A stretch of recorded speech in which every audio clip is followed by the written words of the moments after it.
Islamic scholar مفتی محمد یوسف تیبی حفظہ اللہ تعالی، فاضل Medina university. الحمدللہ رب العالمین والصلاة والسلام علی رسولہ الکریم وعلی آلہ وصحبہ اجمعین۔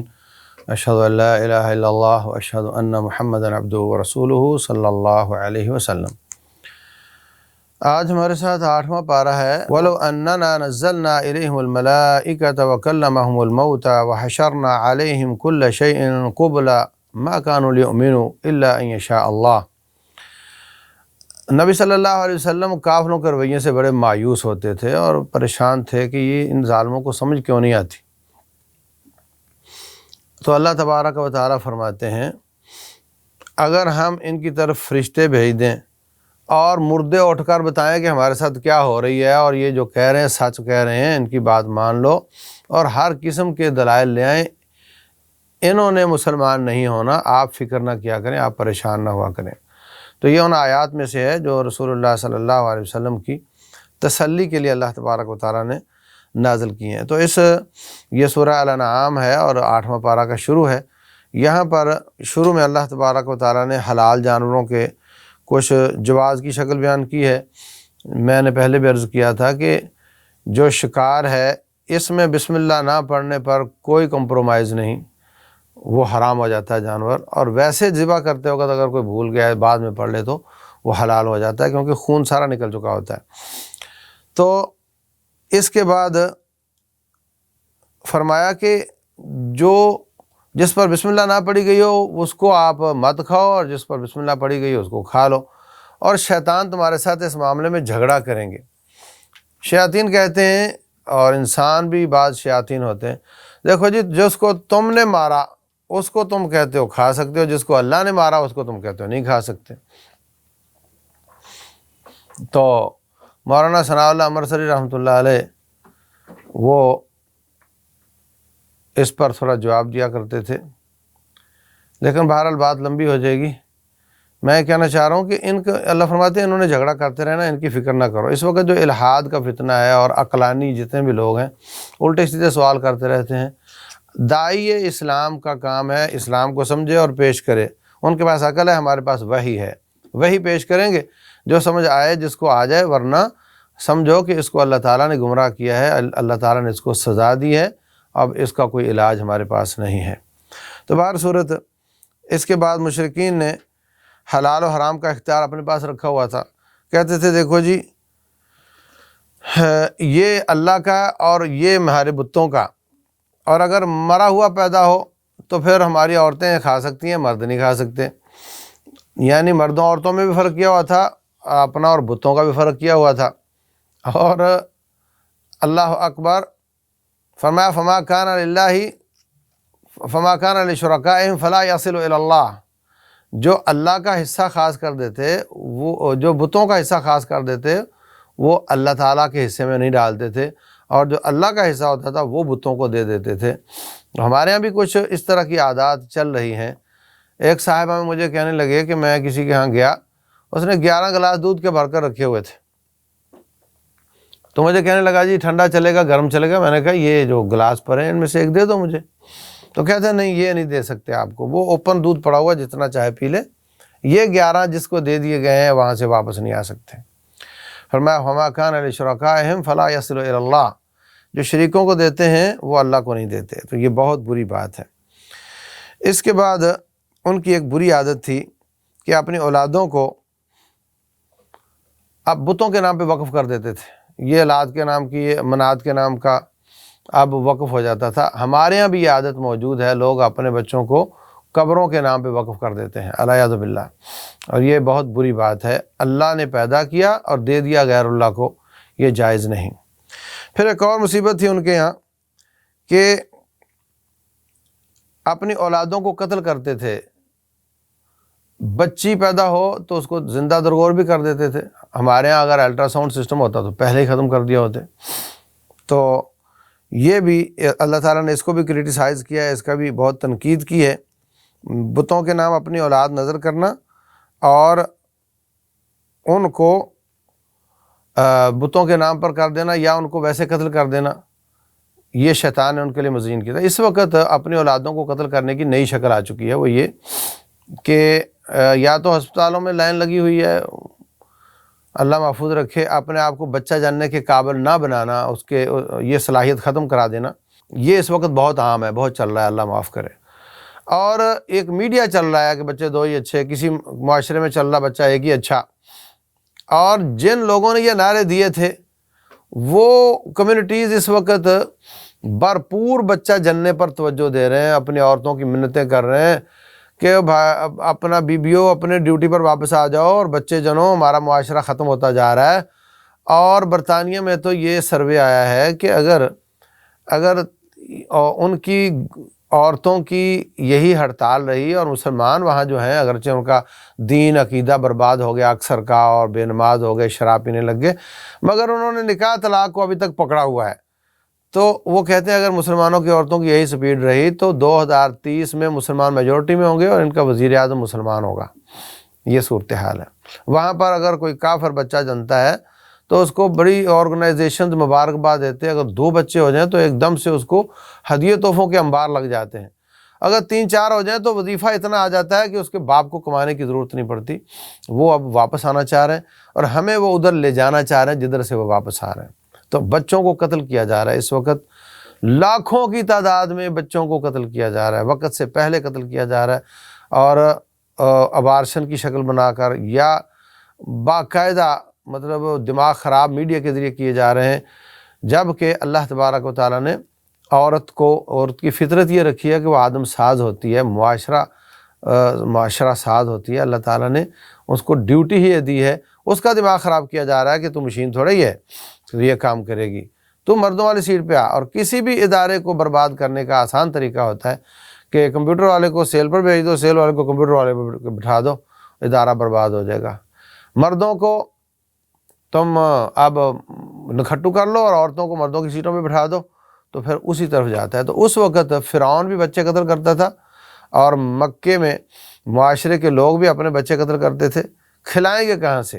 اللہ فرماتے ہیں نحن نرزقکم وإیاہم، تمہیں بھی ہم دیتے ہیں، ان کو بھی ہم دیں گے، یہ ہمارا کام ہے۔ لیکن اب دیکھ لو، کسی کا باپ مر جاتا ہے تو بچہ تو نہیں مرتا، وہ تو پالی جاتا ہے، اللہ تعالیٰ اس کو کسی اور ذریعے سے دے رہا ہوتا ہے۔ تو بہر صورت یہ بھی اللہ تعالیٰ نے ان کی مذمت کی ہے شدید قسم کی۔ مکے والے یہ بھی کہتے تھے کہ یہ جو بچے ہیں نا، ان جانوروں کا جو بچہ ہونے والا ہے وہ صرف مرد کھائیں گے اور ہماری عورتوں پر وہ حرام ہوگا، اور اس جانور کا وہ ایسے ہوگا، یعنی وہ اپنی طرف سے حلال حرام کرتے رہتے تھے۔ اور رسول اللہ صلی اللہ علیہ وسلم پر جب یہ آیت نازل ہوئی، اللہ تبارک و تعالیٰ فرماتے ہیں اتخذوا احبارہم ورہبانہم اربابا من دون اللہ، انہوں نے اپنے مولویوں اور پیروں کو اپنے رب کے مقابلے میں رب بنا لیا تھا۔ حضرت عدی رضی اللہ تعالیٰ عنہ آ کر کہتے ہیں اللہ کے رسول علیہ الصلوۃ والسلام، مجھے تو نہیں یاد، ہم بھی عیسائی تھے، کہ ہم نے کبھی ان کو وہ کیا ہو، رب بنایا ہو۔ آپ نے فرمایا کہ اللہ چیز حلال کر دے اور تمہارے مولوی پیر حرام کر دے تو کس کی بات مانتے تھے؟ کہتے جی مولوی پیروں کی۔ فرمایا فتل کا عبادت ہم، یہ ان کی عبادت تھی دراصل۔ تو اللہ کے مقابلے میں حرام حلال کرنا بغیر دلیل کے، یہ اللہ کے مقابلے میں عبادت کرنا ہے۔ اگر مولوی کرتا ہے تو مولوی کی عبادت ہے، پیر کرتا ہے تو پیر کی عبادت ہے۔ ابھی میں آپ کو ایک اندازہ بتاتا ہوں کہ ہمارے ہاں مجھے بہت سوال آتے ہیں کہ جانور کے 5 چیزیں حرام ہوتی ہیں، کوئی کہتا ہے 7 چیزیں حرام ہوتی ہیں، جبکہ اس کی کوئی صحیح حدیث نہیں ہے۔ کیا حرام ہوتا ہے جی؟ اس کا معدہ حرام ہوتا ہے، آنتیں بنے حرام ہوتی ہیں، اور اس کے اعضائے تناسلیہ حرام ہوتے ہیں، اور اس کا پتہ نہیں جگر کیا تلی کیا کس کو حرام کرتے ہیں۔ جانور جو ذبح کیا گیا وہ مکمل حلال ہے، اس کا چمڑا بھی حلال ہے، اگر پتا اگر کسی دوائی میں ڈالتا ہو تو وہ بھی حلال ہے، اس کی کوئی چیز حرام نہیں، اور کسی چیز کے حرام ہونے کی کوئی دلیل نہیں ہے۔ یہ بغیر دلیل کے حرام کرنا یہ اسی طرح کا کام ہے جس طرح کا مکے کے مشرک کرتے تھے، جائز نہیں۔ اسی طریقے سے جو شکار ہیں، بے شمار شکاروں کو ہمارے مولویوں نے حرام کیا ہوا۔ ہمارے ہاں بہت زیادہ چیزیں ایسی ہیں، ایک مچھلی ہے جو اس کو کہتے ہیں چمگادڑ مچھلی ہے، اور یہ حرام ہے، بالکل حرام نہیں ہے، بالکل حرام نہیں ہے۔ سمندر کی وہ چیز جو باہر مستقل زندہ نہ رہ سکتی ہو، ساری حلال ہے۔ پھر کہتے ہیں جی جو مچھلی پانی میں مر جائے وہ حرام ہو جاتی ہے، جبکہ رسول اللہ صلی اللہ علیہ وسلم کے ساتھی جہاد پر گئے، صحیح بخاری کی حدیث ہے، مچھلی نکل کر باہر پڑی ہوئی تھی، بہت بڑی مچھلی تھی، 18 دن وہ لوگ کھاتے رہے اس کو، اگر وہ پہلے دن تازہ بھی ہوئی تو 18ویں دن تو وہ باسی ہو چکی تھی نا، اور پھر اس کا گوشت خشک کر کے بھی لے گئے، انہوں نے جا کر کھایا۔ نبی صلی اللہ علیہ وسلم فرماتے ہیں مجھے بھی دو۔ تو یہ خام خواہ اللہ کی حلال کو حرام کرنا یہ مکے کے مشرکوں کی عادت ہے، ایسا نہیں کرنا چاہیے۔ اس کے بعد عشر ادا کرنے کا ذکر ہے، فرمایا وَآتُوا حَقَّهُ يَوْمَ حَصَادِهِ وَلَا تُسْرِفُوا، جس دن تم کاٹو اس دن اللہ کا حق ادا کرو۔ تو جتنا قدر آمدن آئی ہے، جتنی پیداوار ہوئی ہے اس کا 10واں حصہ دینا ہے، اگر پانی بارانی تھا یا نہری تھا، اور اگر آپ کی محنت جانوروں کے ذریعے یا پاور کے ذریعے ٹیوب ویل کے ذریعے آپ نے نکال کر پانی پلایا تو پھر 20واں حصہ یعنی 5% وہ آپ نے دینا ہے۔ اچھا ایک بات یاد رکھیں، بسا اوقات روٹین میں تو سارے اخراجات بعد میں نکالنے، پہلے اللہ کا حق دینا ہے، لیکن بسا اوقات یہ ہوتا ہے کہ بالکل فصل کمزور ہوتی ہے، کوئی آفت آ گئی ہوتی ہے اور اخراجات زیادہ ہو چکے ہوتے ہیں، تو ان کی مخصوص حالت پر علماء یہ فتویٰ دے سکتے ہیں کہ تو پہلے اخراجات نکال لے، بعد میں عشر دے دینا، لیکن روٹین یہی ہے کہ اخراجات سے پہلے عشر دیا جاتا ہے۔ اس کے بعد اللہ تعالیٰ نے یہ 141 نمبر آیت ہے، اس کے بعد رب ذوالجلال نے 10 حرام کاموں کا ذکر کیا ہے۔ نمبر 1 شرک، یہ سب سے بڑا ظلم ہے، اور شرک کرنے والے کے اللہ تمام عبادات ضائع کر دیتا ہے۔ اللہ تبارک و تعالیٰ نے 18 نبیوں کا ذکر یہاں کیا ہے ایک ساتھ، جبکہ پورے قرآن میں ایسا نہیں ہے۔ اس کے بعد فرمایا وَلَوْ أَشْرَكُوا، یہ نبی اگر شرک کر لیے ہوتے لَحَبِطَ عَنْهُمْ مَا كَانُوا يَعْمَلُونَ، ان کے اعمال ضائع ہو جاتے۔ تو اللہ کے سوا کسی کی عبادت کرنا یہ شرک اکبر ہے، اور عبادت تو اللہ کی کرنی ہے مگر نیت بیچ میں سے خراب ہو گئی، ریاکاری کی آ گئی، تو یہ شرک اصغر ہے۔ شرک اصغر سے صرف وہ عمل ضائع ہوتا ہے جس میں وہ شرک آ جائے، اور شرک اکبر سے سارے عمل ضائع ہو جاتے ہیں۔ وَلَقَدْ أُوحِيَ إِلَيْكَ وَإِلَى الَّذِينَ مِن قَبْلِكَ، اے نبی آپ کی طرف وحی کی گئی آپ سے پہلے تمام انبیاء کی طرف کہ اگر آپ نے شرک کیا آپ کے سارے اعمال ضائع ہو جائیں گے۔ اس کے بعد والدین سے بدسلوکی بھی حرام ہے، کبیرہ گناہ ہے۔ اولاد کو قتل کرنا، وہ قتل کرتے تھے، یہ بھی کبیرہ گناہ ہے۔ ویسے کسی کو قتل کرنا بھی کبیرہ گناہ ہے، تو اپنی اولاد کو قتل کرنا، اور خصوصاً عقیدہ یہ ہو کہ کھلاؤں گا کہاں سے، تو یہ عقیدہ کی بربادی بھی آ جاتی ہے اور ظلم بھی آ جاتا ہے۔ پھر فحاشی اور عریانی، اس کو برا کہا گیا، اور پھر ناحق قتل کرنا کسی عام آدمی کو، پھر یتیم کا مال کھانا، ماب تول میں کمی کرنا، عدل و انصاف کو ترک کر کے ظلم کرنا اور وعدہ خلافی کرنا، ان چیزوں کو برا بیان کیا گیا ہے، اس کی مذمت کی گئی ہے۔ اگلی آیات میں 140 41 سے لے کر 160 تک تقریباً یہ اس طرح کی آیات ہیں۔ اس کے بعد اللہ فرماتے ہیں لیکن جو شخص نیکی کرے گا اللہ تعالیٰ اس کو 10 گنا دے گا۔ من جاء بالحسنۃ فلہ عشر امثالھا، اور جو برائی کرے گا اس کو صرف اتنا ہی گناہ ملے گا جتنی وہ برائی کرے گا۔ تو رب ذوالجلال نے اپنے نبی صلی اللہ علیہ وسلم سے فرمایا یہ کہو ان صلاتی قل ان صلاتی و نسکی و محیای و مماتی للہ رب العالمین، میری نماز، میرا روزہ، میری عبادات، ان صلاتی و نسکی میری قربانی، میری زندگی اور میری موت، میری موت اللہ واسطے ہو یعنی بندہ شہید ہو جائے وہ تو سمجھ میں آتا ہے، زندگی اللہ واسطے ہو تو یہ بہت بڑی بات ہے کہ انسان جیے تو اللہ واسطے جیے، اپنے تمام اعمال پر اللہ کی نگرانی کا تصور کرتے ہوئے اللہ کی بغاوت سے بچے اور صرف اللہ کے دین کی مصلحت اور فائدے والے کام کرے، یہ بہت بڑی بات ہے۔ تو یہ انسان کا ویژن ہونا چاہیے، اس کا موٹو ہونا چاہیے کہ میری زندگی اللہ واسطے اور میری موت بھی اللہ واسطے۔ اس کے بعد اگلی صورت ہے سورہ اعراف۔ اعراف کا معنی یہ مقام ہے جو جنت اور جہنم کے بیچ میں ہے، یہاں پر کچھ لوگوں کو عارضی طور پہ رکھا جائے گا، جن کی نیکیاں گناہ برابر ہوں گے، یا تو ان لوگوں کو عارضی طور پہ رکھا جائے گا، پھر ان کا فیصلہ بھی ہو جائے گا۔ تو یہ اعراف ہے۔ یہ صورت ہجرت کے قریب نازل ہوئی تھی، نبی صلی اللہ علیہ وسلم کے قتل کی منصوبہ بندی اس وقت ہو رہی تھی، تو سابقہ قوموں کی ہلاکت اور ان کے انجام کی تاریخ بیان کر کے اس میں اللہ تعالیٰ نے سابقہ قوموں کا ذکر کیا ہے کہ بعض آ جاؤ، تم سے پہلے قوموں کے ساتھ یہ ہوا تھا، انہوں نے یہ کیا تھا، اور تم اب اپنے نبی کے ساتھ یہ سلوک نہ کرو۔ تو سابقہ قوموں کے قصے میں یہی مقصد ہوا کرتا ہے روٹین میں۔ تو اللہ تبارک و تعالیٰ نے شروع میں آدم علیہ السلام کے پیدائش کا ذکر بھی کیا ہے کہ اللہ تعالیٰ نے ان کو پیدا کیا اور شیطان نے وسوسہ ڈالا کہ وہ درخت جس کو کھانے سے منع کیا گیا وہ آپ کھائیں۔ کہنے لگا اللہ نے اس لیے منع کیا ہے، نمبر 1 تاکہ تم نوری نہ ہو جاؤ، نمبر 2 تاکہ تم یہاں مستقل نہ ہو جاؤ۔ اگر تم نے درخت کھا لیا تو پکے ہو جاؤ گے اور نوری ہو جاؤ گے۔ حقیقت یہ تھی کہ تم فوراً نکال دیے جاؤ گے۔ تو ثابت ہوا شیطان کی باتیں اکثر اس کا الٹ جب وہ صحیح ہوتا ہے۔ تو یہ اس ظالم کی باتیں تھی، اس نے کی، اور اس کے بعد انہوں نے وہ دانہ چکھ لیا۔ قاسمہما، قسم اٹھا کر کہتا ہے اللہ کی قسم میں تمہاری خیر خواہی کر رہا ہوں۔ اس کی باتوں میں آ گئے، وہ درخت چکھ لیا تو پھر وہ جنت سے نکال دیے گئے، ان کے لباس اتر گئے، پھر وہ انہوں نے جنت کے پتے اپنے جسموں پہ لگانے شروع کیے۔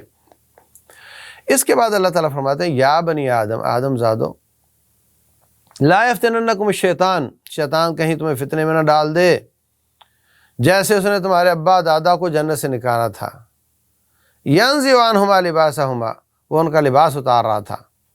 مطلب یہ نہیں کہ ہاتھ سے اتار رہا تھا، وہ سازش کے ساتھ، وسوسے کے ساتھ اتار رہا تھا، لباس اترنے کے اسباب پیدا کر رہا تھا۔ تو آج بھی شیطان آدم زادوں کا لباس ہی اتارتا ہے۔ یہ ابھی گرمیاں شروع ہو گئی ہیں، اب مسلمان کی بچی 2-3 انچ مزید ننگی کر دی جائے گی، بازوؤں سے، گلے سے، سینے سے اور نیچے ٹانگوں سے۔ ہر سال شیطان ایک ڈیزائن دیتا ہے کہ اب اس طرح کی تمہاری بچی نظر آنی چاہیے۔ وہ ڈیزائن سب ڈیزائنروں کی طرف سے ہوتا ہوا مل مالکان کی طرف جاتا ہے، وہاں سے پرنٹ ہو کر ہر دکان پر وہ سجا ہوتا ہے، ہر وہ سائن بورڈ پہ لگا ہوتا ہے کہ ہم چاہتے ہیں کہ اس گرمی میں آپ کی بچی اس طرح نظر آئے۔ تو وہ اس کا آرڈر ہے، وہ چلتا ہے۔ اور ہمارا مسلمان پیسے دے کر اپنی بیوی بچی کو بھیج دیتا ہے کہ میں یہاں باہر فیس بک دیکھتا ہوں اور آپ جاؤ جا کے خریداری کر کے آ جاؤ۔ اس کی پاک تنخواہ سے بے حیائی والے کپڑے خرید کر آتی ہے اور آ کر پہن کر شیطان کو خوش کرتی ہے۔ اللہ تعالیٰ فرماتے ہیں یا بنی آدم، 3 دفعہ یہاں یا بنی آدم کہا۔ یا بنی آدم خذوا زینتکم عند کل مسجد، یا بنی آدم لا یفتننکم الشیطان، یا بنی آدم، اے آدم زادو، قد انزلنا علیکم لباسا یواری سوآتکم ریشا، ہم نے تمہارے لیے لباس نازل کیا ہے۔ شیطان تمہیں ننگا کرنا چاہتا ہے، برہنہ کرنا چاہتا ہے۔ ہم نے تمہارے لیے لباس نازل کیا ہے، تم لباس میں رہا کرو، برہنہ نہ ہوا کرو۔ تو یہ والی آیات شروع میں اللہ تبارک و تعالیٰ نے بیان کی ہیں۔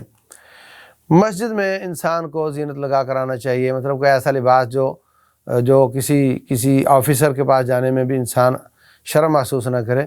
ہمارے ہاں جو چلتا ہے جی ٹوپی مسجد میں رکھ دو، تو وہ ٹوپی وہ گندی بھی ہوگی، بدبودار بھی ہوگی اور پلاسٹک کی بھی ہو سکتا ہو، جو پہن کر آپ باہر نکلیں تو شرم محسوس کریں۔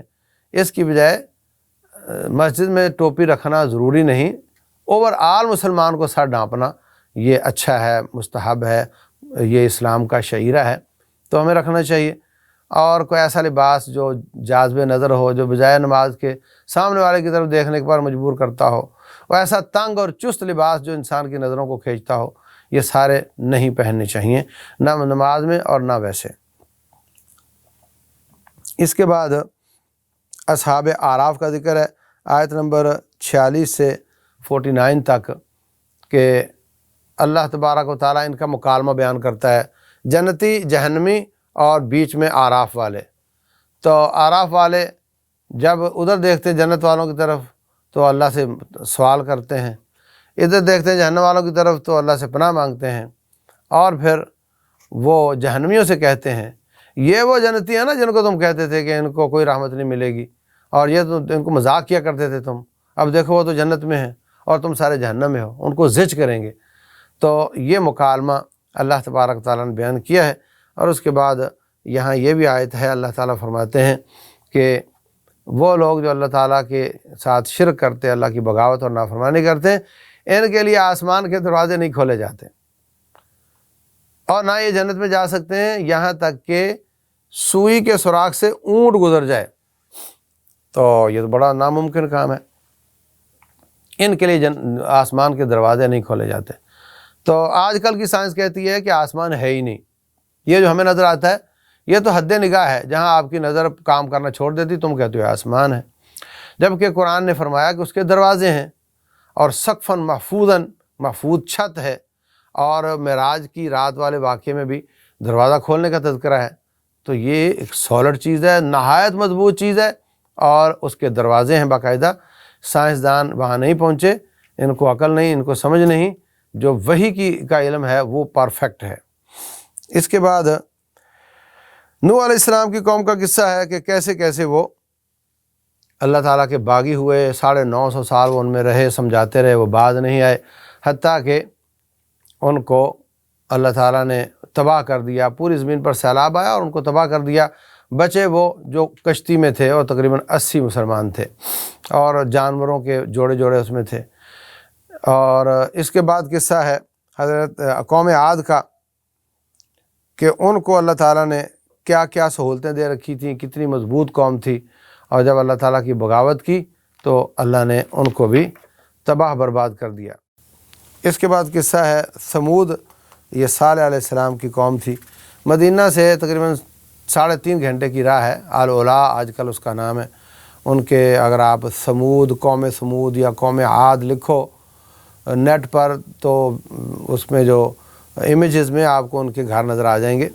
وہ پہاڑوں میں رہتے تھے، پہاڑوں میں گھر بناتے تھے، اور انہوں نے وہ ایک اونٹنی تھی ان کے لیے اللہ تعالیٰ نے بھیجی تھی، اور وہ جو چاہے کھائے جو چاہے پیے، اس کو منع نہ کرو، یہ حکم تھا ان کو، اور اس کا دودھ جتنا چاہو تم لے لو، تمہیں کسی کو رکاوٹ نہیں۔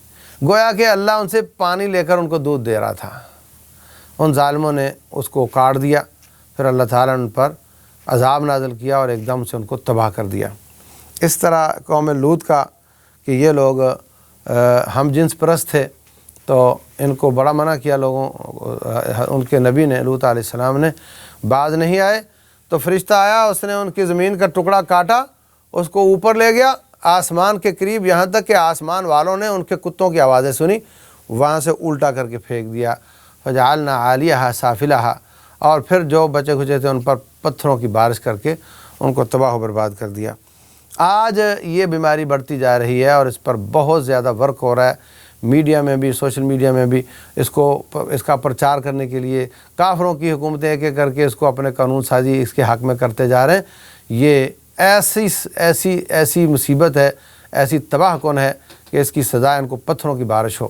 لیکن نبی صلی اللہ علیہ وسلم نے دعا کی تھی کہ اعلیٰ میری امت پر سابقہ امتوں جیسا عذاب نہ آئے، ورنہ یہ سارے اس لائق ہیں کہ ان کو تباہ کر دیا جائے۔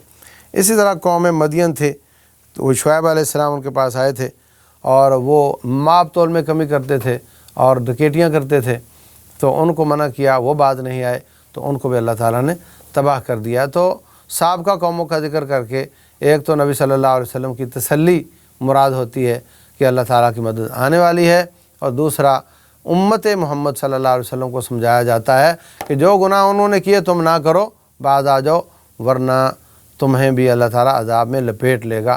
اللہ تبارک و تعالیٰ سمجھنے اور عمل کرنے کی توفیق دے۔